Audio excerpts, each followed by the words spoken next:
जिंदगी बहुत कुछ सिखाती है, कभी हंसाती है, कभी रुलाती है। जो हर हाल में खुश रहते हैं, सफलता उनके कदमों में सर झुकाती है। नमस्कार, अनिल मौर्य बोल रहा हूँ। आज मैं बात करूंगा ना इस पार की ना उस पार की। आज मैं बात करूंगा गौतम अडानी के सफलता की सीढ़ियां चढ़ने के राज की। जी हाँ, गौतम अडानी कौन है? गौतम अडानी अडानी इंटरप्राइजेज के फाउंडर एंड सीईओ हैं, जिन्होंने हाल ही में मुकेश अंबानी, बिल गेट्स और इन्वेस्टमेंट के गुरु कहे जाने वाले वॉरेन बफेट को भी पीछे छोड़ दिया है। ऐसा क्या किया उन्होंने जो पिछले 2 साल में उन्होंने अपने इनकम को 25 गुना ज़्यादा मल्टीप्लाई किया है, जो आज कंपनियां खरीदने की होड़ में लगे हुए हैं। आज उनको दुनिया का हर एक बैंक उनको लोन देने के लिए तैयार है, बिना मांगे। जी हाँ, चलिए शुरू से शुरू करते हैं। गौतम अडानी एक मिडिल क्लास फैमिली से बिलोंग करते हैं, जिनका प्रारंभिक जीवन कुछ अच्छा नहीं था। उन्होंने अपनी पढ़ाई के दौरान वो पढ़ाई करते करते वो बॉम्बे पहुंचे। बॉम्बे में उन्होंने हीरे की कंपनी में काम करना स्टार्ट किया। काम करते करते फिर उन्होंने कुछ वर्षों बाद खुद का कंपनी हीरे का मैन्युफैक्चरिंग यूनिट स्टार्ट कर दिया। और मार्केट क्रैश होने की वजह से उनका बाजार भी डाउन चला गया।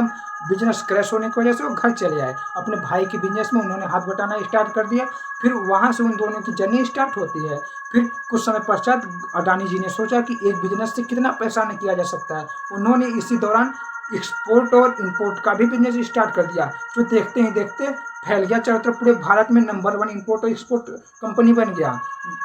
इसी बीच में उन्होंने अपने बिजनेस के दौरान कुछ अपना को कच्चा माल बनाते थे, कच्चे माल को पक्का माल बनाते थे। तो उस दौरान उन्हें कोयले की जरूरत पड़ती थी, तो उसको भी कभी समय पे मिलता नहीं मिलता, इससे काफ़ी लॉस का सामना करना पड़ता था। तो उन्होंने क्या किया, कोयले की खदान खरीद के कोयले का भी बिजनेस स्टार्ट कर दिया। और कोयला भी बेचना उन्होंने स्टार्ट कर दिया और कोयले का बिजनेस स्टार्ट हो गया।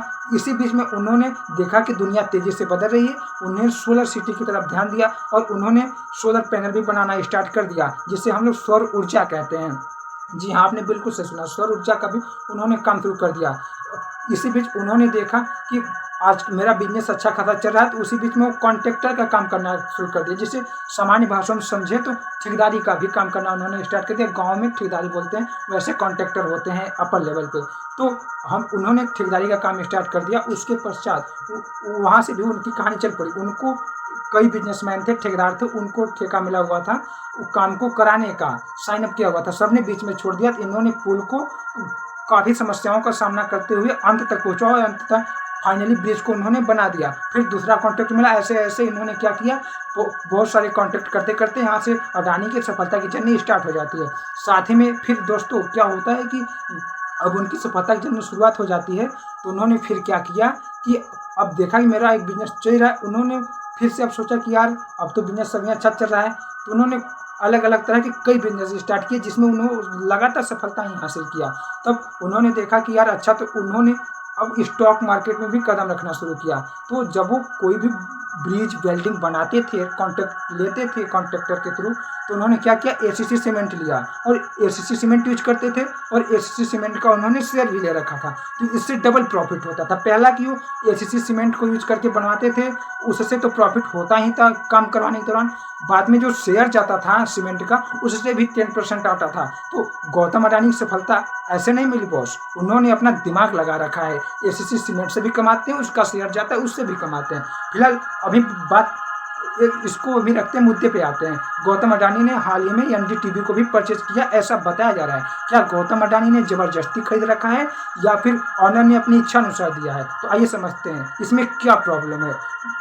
ऐसा बताया जा रहा है कि जो एनडीटीवी का जो शेयर प्राइस था, इसके ऑनर ने 55% तक, 5% से लेके 55% तक जो शेयर था लोगों में डिस्ट्रीब्यूट कर रखा था, शेयर होल्डर ने ले रखा था। तो अडानी ने क्या किया, सबको मिला करके सारे लोगों से पैसा दे करके, उनके शेयर का दाम दे करके उन्होंने क्या किया, शेयर को खरीद लिया। और इस तरीके से जो एनडीटीवी के ऑनर है, उनके पास शेयर मात्र 45% बचे और जो 55% शेयर था वो अडानी जी के पास आ गया।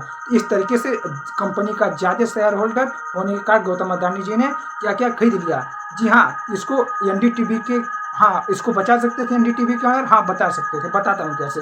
वो जो उसका शेयर था, वो चाहते थे कि जो लोग उनसे लिए थे उनसे खुद परचेज कर सकते थे। परचेज करने के बाद उनका शेयर अधिक हो जाता तो अडानी नहीं खरीद पाते।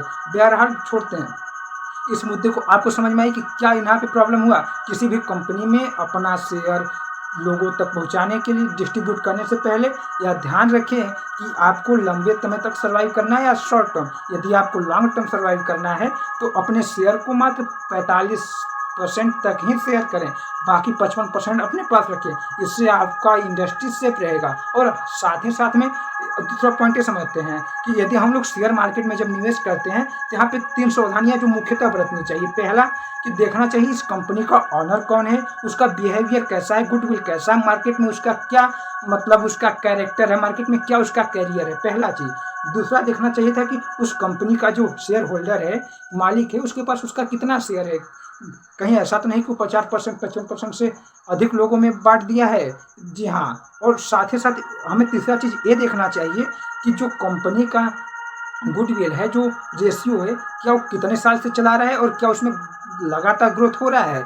यदि हो रहा है, कंटिन्यूसली इंप्रूवमेंट हो रहा है, उसका फ्यूचर में करियर क्या है। यदि करियर भी अच्छा है, प्रॉफिट हो रहा है, तो आप विदाउट एनी हेजिटेशन के आप पैसा लगा सकते हो। लेकिन ऑनर को पहले, इसमें मैंने 3 चीज़ें क्या बताई। पहला ऑनर को देखो, ऑनर कौन है, उसका हम्बलनेस है, गुडविल क्या है। दूसरा उसके पास शेयर कितना है। तीसरा उसका प्रॉफिट रेंज क्या है। ऐसे 3 चीज़ों का मैंने सबमिट किया। और आप अगला वीडियो किस पे चाहते हैं, मैंने इस वीडियो में क्या नहीं सबमिट किया है, क्या प्रॉब्लम, मैं इसमें क्या इंप्रूवमेंट कर सकता हूँ, और आप मुझे कमेंट बॉक्स में बताएं। यदि आप चैनल पर नए हैं तो चैनल को करिए लाइक शेयर सब्सक्राइब, और इस वीडियो को लास्ट तक देखने के लिए धन्यवाद। लगे रहिए लगातार लगन से। आपके समय से ज़्यादा ना कोई वीडियो इम्पोर्टेंट है, ना कोई इंसान, ना कुछ और भी। आपका समय